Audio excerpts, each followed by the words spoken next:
Alright guys, TacticalRab back again today. Hope you're all doing well and enjoying your day so far. And during that $110,000 tournament madness we talked about earlier today, Crimsix and co were playing some chows up against the Optic guys. A 1v4 goes down in favour of iLLeY. Crimsix blames Hydra, who is right and wrong in this situation. Very much intrigued to your thoughts in the comment section below. If you enjoyed the video, hit on the like button. It's the best thing you can do to help this channel reach new people. Please consider subscribing as well if you have not yet already. Firstly, this from the flank, do we have a third game mode? Activision says, yeah, no, not at the present time. We'll see how this one goes, but still, right now, we don't know what's going on, and as a result of this, a lot of pro players are considering other alternatives. This, as Maux says, I thought was quite remarkable, frankly, but not really a surprise maybe at the present time. Maux, a great Call of Duty player for a number of years, on the Gen G squad, especially during Black Ops 4, was particularly good. Wasn't going to say anything, but I'm stepping back from competing in COD and going to give myself a shot in Halo Infinite. I love the game, I'm excited for the new challenges I'm going to face. Good luck to all my pro friends still competing, and my challenges friends still trying to make it. But that's the thing, right? A lot of these guys thinking, well, do I want to play in challenges again and put myself through Vanguard, or do I want to just play Infinite and give myself a new run in that title? And maybe that'll even work out better, right? Because, an AR player like Maux, good gun skill, good aim, this type of stuff, relatively low sensitivity, that might work really well in Halo. We'll have to see how it goes. Definitely going to be keeping up with this progress, but this is not a particularly rare thing, especially within the European amateur sides, that some of the Call of Duty challenges guys that have been in the pro scene before are trying to make things happen in Halo now, which maybe shows you the state, frankly, of the competitive challenger scene. And this is really what Parasite comes out and describes, because he is not afraid to go rogue. He's absolutely going off on the main stages of late. In case you haven't noticed, I've chosen the rogue route. Done acting like everything is okay. Done with the keep swimming mentality. Screw appearances. If this game in eSport is in an awful situation, I'm gonna let everyone know, because I say the stuff you guys can't. I don't care what it means for my career. That's kind of what we were talking about last night. Like, okay, Scump may be fearing to some degree a CDL dropping a fine on him if he says something that he shouldn't necessarily say against the league and against the CDL. And now, the Parasite's saying, look, you guys might not be able to say it, but I'm going to straight up come out and say it, and it will talk trash really publicly on some of the issues within the scene. As he says about challenges, they don't care about you. If they did, we would have lands as well. If they did, we wouldn't be forced into competing every weekend for a year, even during holidays. If they did, we wouldn't be competing until we had a third game mode, a polished game, and a real map set. So just straight up trashing the CDL's opinion of the challenger side, which of course I guess they would probably still have lands if it wasn't for the pandemic, but given the situation, they haven't really rushed back to doing that, and we don't know what it's going to be like this year. Nothing's really come out along those lines, and this I thought was cool from Attach, actually. Carefully, he's a hero, right, with Parasite right here in the Spider-Man meme. But that's really the thing. Maybe Attach does want to say some of these things and does want to call out some of these issues, and I'm sure a lot of the pro players also think about things relatively similarly, but if they do, they're going to catch some fines. It might not be good for their career. But Parasite, because he's not in the league, is just saying, look, I'm going to do it for you guys. If there's anything bad about the game or about the CDL, I'm going to make it public, and we're going to be talking about it. So I'm Attach maybe respecting that right here, and that's pretty cool to see. But we also get this from Tom Gravity, right, top Challengers Assault Rifle player. On behalf of all Call of Duty Challengers players, we are requesting the delay of the Challenger season until there's a proper third game mode, silent plant and diffuses patch. That's a big issue right now, and major game bugs affecting gameplay patch. Thank you at Zeb, who kind of runs this stuff over at the CDL side. And as he replies, acknowledged and understood. Work has been on a hard pause because aBeZy, which I'm guessing is Activision Blizzard, I'm not exactly sure by the K's here, but maybe something like that, gave everyone the week off, bringing this and other feedback to the team on Monday. Not too thrilled either. It's wild how many things can pop up out of my control at the last minute. Sorry, APAC, please hold tight. Another region which hasn't even got anything confirmed yet for what their Challenger scene is going to look like. So very possible that this first Challengers Cup just straight up gets delayed, because there's no third game mode, silent patch and diffuse isn't even fixed. There's so many issues in the game right now that you probably don't want to play the first Challengers Cup on. But at the same time, how long is it going to take for them to fix some of this stuff? I'm sure their priorities are somewhat elsewhere. It's just a remarkable situation right now that this game at launch is probably the worst state of competitive Call of Duty we've ever had in history, frankly. And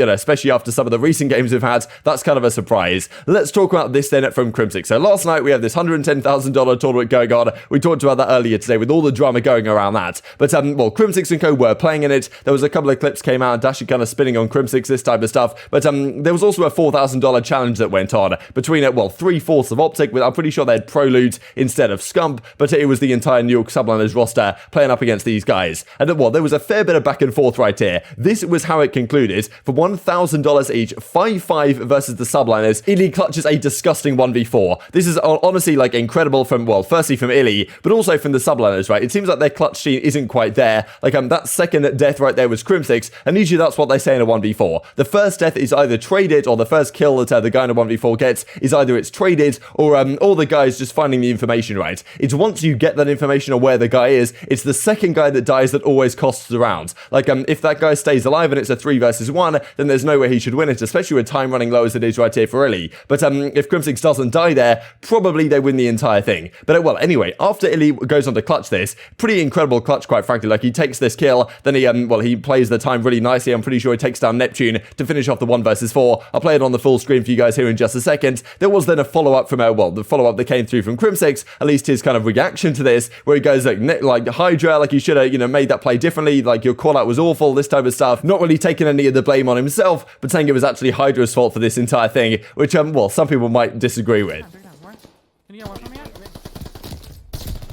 One's outer. Me too. Got this. Up and Clay. They usually fire.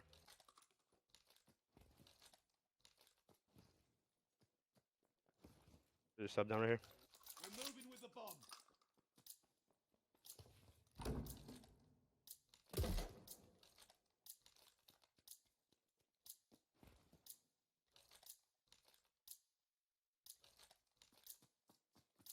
What's theirs? On.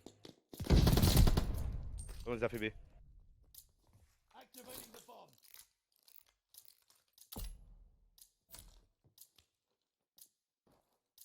Wow. 13, 12. What a one before, brother. What a one before. God, Ender! Oh my God! Yo, you gotta give me some of that. Yo, 1v4 round 11? Yo, that's so typical. Oh my God. Disabling the bomb. Oh, wait, Paco, you gotta tell me back left right there, man. I said like back train. Oh, hey, you said train. That's a horrible call out. I didn't know you already crossed back. Because I didn't know either. We're playing like, dude, we got 3 dead there, bro. Y'all need to just stop pushing. Like, there's no reason. Yeah, should just back up. And No, I So a lot of people have been talking about this the last few days, the kind of process of criticism that Crimsix has with his teammates. You can see it maybe potentially last year, right, when Clayster wasn't there. Like, how does Crimsix deal with it if mistakes are being made? And maybe Hydra did make some mistakes in terms of his communication, which is going to be the biggest question mark around Hydra on this team. But at the same time, when Crimsix got picked there, like, Crimsix probably should have played that differently. I think we would argue that it probably means that iLLeY had a more difficult time clutching a 1v4 round 11. The clutch factor seems to be kind of negative in a sense. But yeah, maybe Hydra didn't make the best callouts, maybe Crimsix didn't make the best play. Of course, there's going to have to be mistakes to lose a 1 versus 4 clutch situation. But to be honest, I feel that with Clayster on the team now, it's probably going to shut down these kind of issues. I can see that maybe Crimsix on his own, if he's like the only figure there, and maybe the coaching staff, of course with Rambo last year, you'd imagine the coaching staff would certainly have a say in these type of things, but maybe Crimsix can get a bit out of control sometimes and, go a bit too hard on some of his teammates, maybe in terms of the way he critiques them, right, which has certainly been a criticism before. Maybe Clayster can kind of temper that, and it might make sense having those two on a team together. But still, right, looking at the way Crimsix kind of talking about Hydra right there, maybe it's justified. At the same time, some would say that, maybe he needs to own up and take some more personal responsibility in some of these situations. That's certainly been a discussion point. Now, this also from Clayster, though, because the SMG duo on the subliners without Clayster and Crimsix, with Insight instead, went on to play a bit of a search and destroy chal up against Shotzi, Dashy, and iLLeY. And this was a remarkable search and destroy chal. Insight, honestly, is a monster in search and destroy, but so are Neptune and Hydra, to be fair. Like, they won 18 rounds straight in this situation. This was one of the scoreboards. Neptune, Hydra, and Insight won 18 rounds straight. They 6-0'd them 3 times in a row in a 3v3 best of 5 challenge. So, I mean, look at this, right? 6-0 right here. Like, this is just incredible. They did this 3 maps in a row to, like, Dashy, Shotzi, and iLLeY, who are considered to be incredible search and destroy players. Neptune, Insight, and Hydra were just having their way with them every single map. This is just absurd, frankly. Like, I mean, 18 rounds in a row, you never see that before. So I guess that was kind of the thing, like, fair play to Hydra and Neptune. Like, they're obviously solid search and destroy players and still have some potential there, right? The subliners, despite getting 1v4 by iLLeY when they actually played a 4v4 chal in another situation. But this is something I really haven't seen before, so pretty remarkable. Just goes to show, frankly, that Neptune and Hydra are very talented, but bring Insight into the mix and becomes kind of unstoppable, right? Like, this guy in search and destroy last year was a monster, seems like it's going to be the same thing again right here. But I imagine these guys were losing full a fair bit, losing all those rounds to these guys. This also from Crimsix last night, Call of Duty Realism. Look at this, right? Another classic situation. We looked at this a bit yesterday when a nade just goes straight through a wall. But yeah, I mean, I don't know why the walls can't just be solid, quite honestly. But I mean, yeah, like this is against iLLeY and Co, that kind of 4v4 chal. When he's outside this wall, the nade comes through. Like, there's never going to be a reason why this nade kills him, right? But I mean, yeah, apparently it just goes straight through the wall and takes him down. That's Realism 101, maybe. But I mean, yeah, classic stuff, to be honest. And this also, just to finish out the video with a couple of things, as we started off the video with, in the past week, I've received more interest from respectable organizations about my team for Halo than I have in the past 3 to 4 years in Call of Duty. Pretty sad to see the state of the challenger scene in the Call of Duty side. Of course, look, I think most organizations realize in Call of Duty challenges, there's barely any money to be made at all. In Halo, that might not be the case depending on how they run things, but still, right, it definitely adds credence to the idea that some of these COD players going to Halo may well be a good idea. We also saw this from Saints, right, who said, like, won everything there was to win in challenges last year, including Chavs, had the best SMG KD all year, but still wasn't picked up for the Pro League this season.